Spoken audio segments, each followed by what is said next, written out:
here. It's nice and cool. I'm looking up at the viewfinder instead of into the camera. My AC unit is on and it's probably loud as fuck. But it's hot as fuck in here.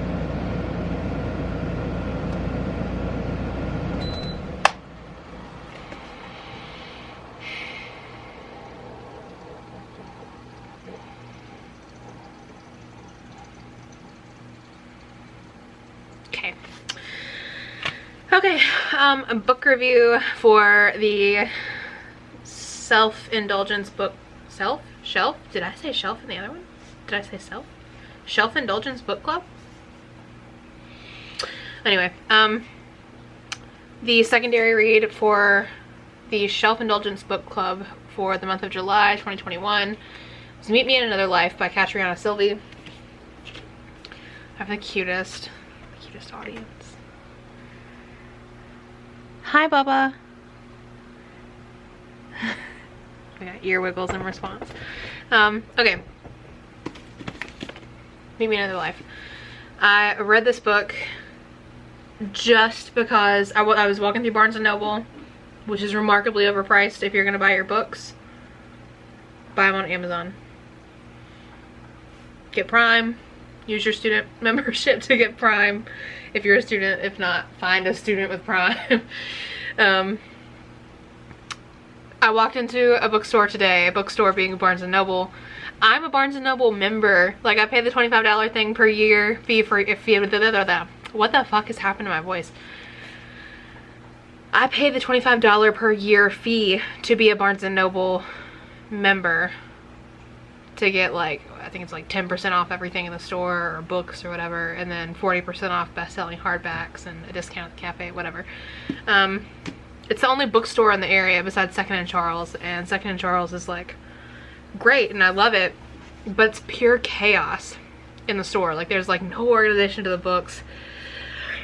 No. Yawn.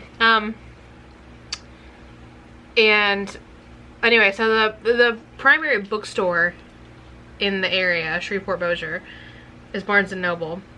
Books A Million, I much prefer. Like, Books A Million, up here. Barnes & Noble. Anyway. But the closest Books A Million is an hour and 20 minutes away in Longview, Texas. So, I was walking through Barnes & Noble. Oh, about their prices today. I want to read The Seven Husbands of Evelyn Hugo. Stopped at Barnes & Noble today to look around. Found it. Found one copy. One copy left in the store. Haven't been able to find it in person anywhere. I'm just going to have to order it on Amazon. Picked it up. Looked at the price. $17 in store at Barnes & Noble. Stood there with the book in my hand. Looked it up on Amazon. $9.40 something with free shipping. Are you kidding? I'll never buy from Barnes & Noble again, like, if that's the case. Anyway, so I was walking through Barnes & Noble. I saw this book cover at the bottom, and I love the idea of, like, soulmates. I'm not so sure that I believe in the concept of soulmates. I used to. But some stuff, you know, changed how much I really believed in that. But I've always liked the concept of the fact that, like, there's a soul tethered to another body somewhere that is the soul that you were meant to be super compatible with, to the point that, like, you just go to the ends of the earth for that soul person, whatever. And I saw this book cover. It was on the bottom shelf of one of their, like, shelving units. Saw the book cover, thought it looked kind of cool, picked it up, read the summary about what it was about, and I was like, oh, sounds interesting. It's the second book out of my reading slump. Like, the second book that I've read in 15 years, or didn't read for like almost 16 years, 15 and a half years. Picked up one book, it was YA Contemporary Romance. Read that, picked this up, read this, and then I read A Court of Thorns and Roses. And I thought this was great. At no point in this book did I know what was going to happen next. Not any point did I know. what the next event or occurrence or action was going to be. And it was great. I tore through the book. It was a very interesting read, but I bought it, and I kind of just assume when I buy books that the book has been out for a while, like a long time, at least a couple years, you know, like I never really look into it, but I just kind of assume. It turns out that this book had come out like 2 weeks before I picked it up. So it was like a brand new release. So yeah, I read it. I thought it was great. Where did I put the... Okay, so I misplaced my question list for the book questions. Okay, so Meet Me in Another Life, Catriona Sylvie. What were your initial impressions of the book? In the first few chapters, I didn't really have an impression. I was really just confused about why these two souls were bouncing through different lives at the rate that they were, and why they couldn't remember each other. Like, if they're the same people, or if they're the same soul with the same name, why can't they remember each other? Number two, that was really just all I had on that. I was just very confused. I was like, oh, okay, I see. I'm reading these situations. I understand them for what they are, but I don't know why they can't recall each other. Number two, what was your favorite moment in the book? I had two things. I wrote down page 121, but then I wrote when they caught on to the fact that they were both, or when they both caught on to the fact that they were, they both acknowledged that they felt familiar to the other. Like, I think page 121 in the book with this was where she was a doctor or like a physical therapist or something, and she said something to him, like he told her his name, and she said that, you know, for some reason she knew that it meant wolf, and she was like, I don't know why or how I know that, but I know that. And then, but she had like recalled it from a different life, I guess, or a different situation. But what I starred was where she said, you know, but he's already learned that his expectations are not met for her territory. I shouldn't have done that, she says. Guessed your name, told you what it means. They told me that that's one of your triggers, thinking people know more about you than they should. Her words let another ghost in to possess him. This one is Rye, certain, her equal. But you do, don't you? She takes a breath. I don't want to lie to you, she says. I do find you familiar. She meets his eyes with frank annoyance, but that doesn't mean you're right. All it means is that this kind of delusion can happen to anyone. So, yeah, I don't know. And then, you know, they go into like hanging out with each other and trying to explore each other more in that life, because they both just feel familiar, and there's like a pull between the two of them. Not really a pull, but like, just anyway, that moment where they first acknowledge like something, I think I'm feeling what you're feeling, but we both know that it's a weird thing that we're both feeling. And then also, one of my favorite moments in the book, it's not really a moment, it's like a repetitive moment. I like that in their lifetimes, they both keep, like in different lifetimes, they both keep meeting at the planetarium. And that pulls them around to this, whatever life they're in. Somehow they both get pulled to the planetarium at the same time. And I think that's cool. So, number three, who was your favorite character in the book and your least favorite character? I loved Santiago. Right after I finished this book, I was so sad that he was the one that died at the end of this book. I really wanted it to work out where he was the one that lived.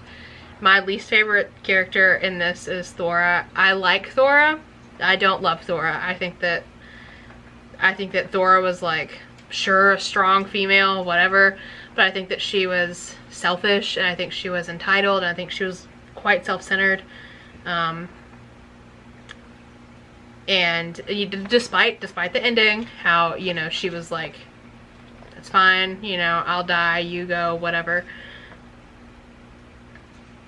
I don't know. I didn't like Thora. I think that she was just very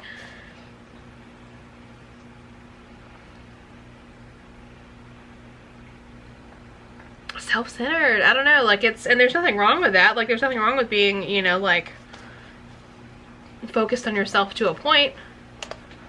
But I don't know, there were a lot of times in their lifetimes where she just kind of had disregard for his feelings and him in the situation and whatever. But anyway, number 4, who would I cast as the main characters in the story? I pass in general. Like, I have no idea. The only thing I can say is that when Thora comes out of that state, into the ship in the end, and she looks in and she sees Santi, for some reason I keep picturing like a mixture of like Jared Leto with long hair and Jonathan Van Ness from Queer Eye, and I don't know why. Like, Jonathan Van Ness facial structure and hair on Jared Leto body. I don't know why that is. I have no idea who I would cast as these people. I will say though, going back to number 3, I love Thora's name, like Thora Leskova. I love her name. I love it. Did you have a favorite line or quote? If so, why? This was on page 157.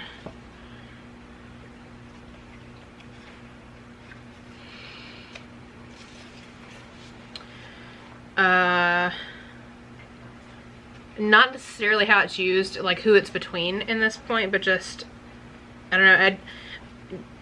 Anyway, it says, Thora looks at her wife. At moments like this, she's consumed with the desire to tell her, I've waited for you for lifetimes. I've waited for you for lifetimes is the quote for me. And I just think it is such like I've been in my relationship for almost 8 years, and there are some moments where everything is just, I feel so in sync with him and so like, so close with him that I think, I don't know, I feel like everything that I did in my life before I met him was irrelevant.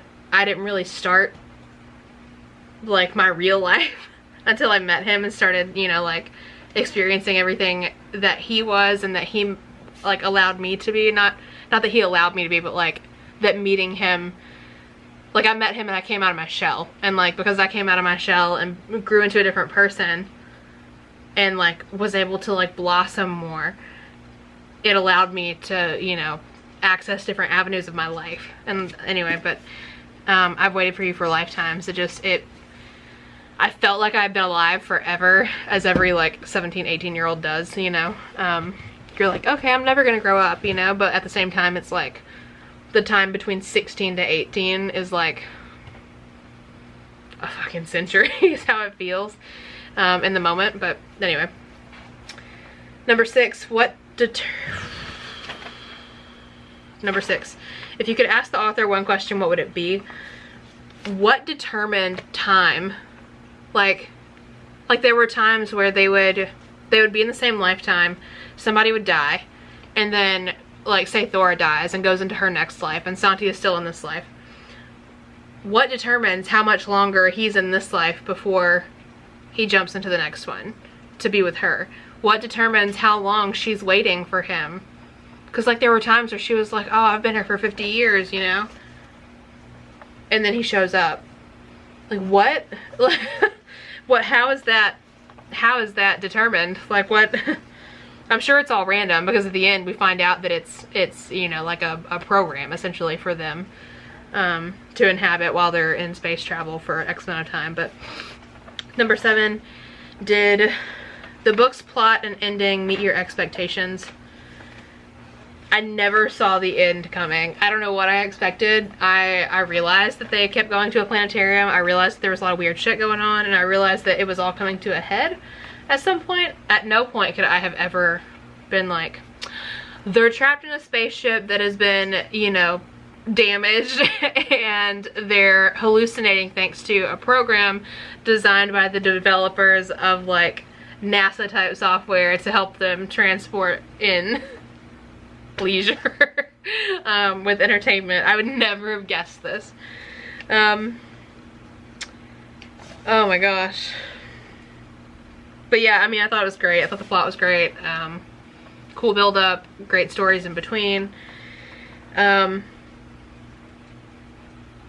I'll also say that going back to what was your favorite moment in the book? When Thora's trying to make a point and she throws Santi's wife and cat basically through this portal. I can't. I don't know why that just came to me. Eloise and oh, I forget the cat's name. Yeah, I can't remember the cat's name. Let's see, number 8. Could the novel be improved? What are your suggestions? I don't have any suggestions. I don't know how this could be improved. I thought it was a good standalone. It was a good read, quick read. Number 9. How does the book's title tie into the story? It's pretty self-explanatory. Meet me in another life. They experience multiple lives where they keep meeting and they keep meeting each other in another life. And how would you rate the book on a scale of 1 to 10? Again, when I read it, when it was over, I was like, oh, 10 out of 10. The second I read the last line and closed the book, in hindsight, 7 out of 10. Wasn't bad. It was above average, not spectacular. So above a 5, below a 10, 7. It's good. It's a good read. So, but yeah, so that was my review of Meet Me in Another Life by Catriona Sylvie for the Shelf Indulgence Book Club. Thanks. Oh, wait.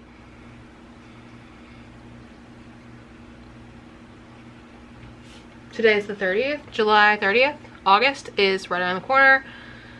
Picks for August are, the primary is, The Invisible Life of Addie LaRue, and the second is Where the Crawdads Sing. So, if you're interested, comment, message me, whatever, if you want to join, and yeah, you can join. So I'll add you to the Discord server and we'll go from there. But yeah, that was my review. Meet Me in Another Life, the Shelf Indulgence Book Club. I'm Katie. See ya.